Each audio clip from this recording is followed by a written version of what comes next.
what's up guys, we know Samsung just announced the Galaxy Mega range. I thought I'd check it out against their Galaxy S range, and what better than the Galaxy S4 versus the Galaxy Mega 6.3. They are the best in their ranges, so let's check them out. Firstly, let's just check out the designs. You can see the pictures here.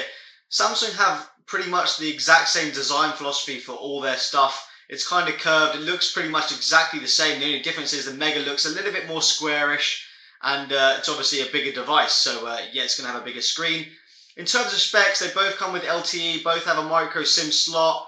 In terms of dimensions and weight, obviously the Mega is going to be bigger and heavier due to its screen size. It's 199 grams versus the Galaxy S4's 130, so that's interesting.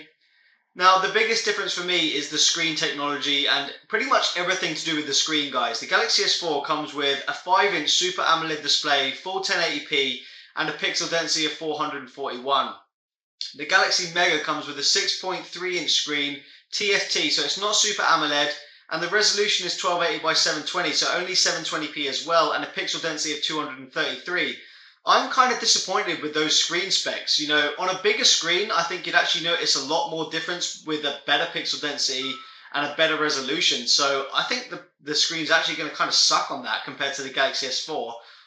You know, there's no competition. The Galaxy S4 screen is going to wipe the floor with the Mega screen. There's just no question. If we move on, over the protection, we've got Gorilla Glass 3 on the Galaxy S4. Don't know, it doesn't say on the Mega, so we'll have to assume that it probably doesn't, considering it's a bigger screen.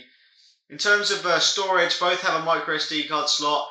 They do come with different variants. Now, the Galaxy S4 comes in 16, 32, 64, and 2 GB of internal RAM, by the way. The Galaxy Mega comes only in 8 and 16 and only 1.5 GB of internal RAM. So you can see this phablet is definitely falling short to the Galaxy S4 specs. It's just kind of beating it in every situation.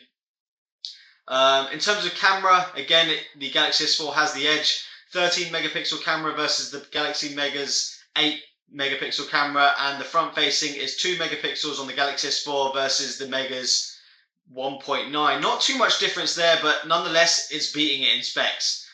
Moving on to the processor, guys, this is where it gets a little bit more interesting. So you can see here the Exynos 5 Octa 5410 on the Galaxy S4. I'm not going to talk about that one because not a lot of us are actually getting it. Most of us are actually getting the Snapdragon 600 at 1.9 GHz with the Adreno 320, which is still an absolute beast of a processor and GPU. It will still come top of the list.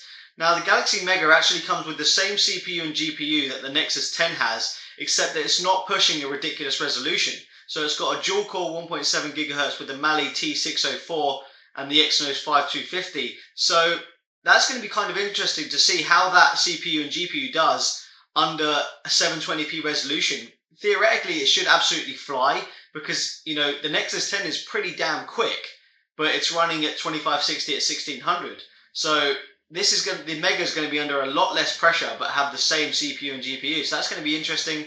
I still think the Snapdragon 600 at 1.9 GHz and the overclocked Adreno 320 is going to win out though. So yeah.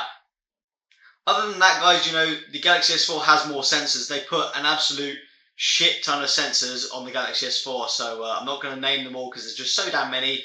And obviously the battery size is going to be bigger on the Mega because it's a bigger device. It's 3,200 milliamp hours versus the Galaxy S4's 2,600 milliamp hours. So yeah, but we'll have to see how the battery life actually does when we get the devices. But there they are. You know, I'm not that impressed by the Galaxy Mega. I was really annoyed by the resolution in the screen. I thought they'd put a better screen on it.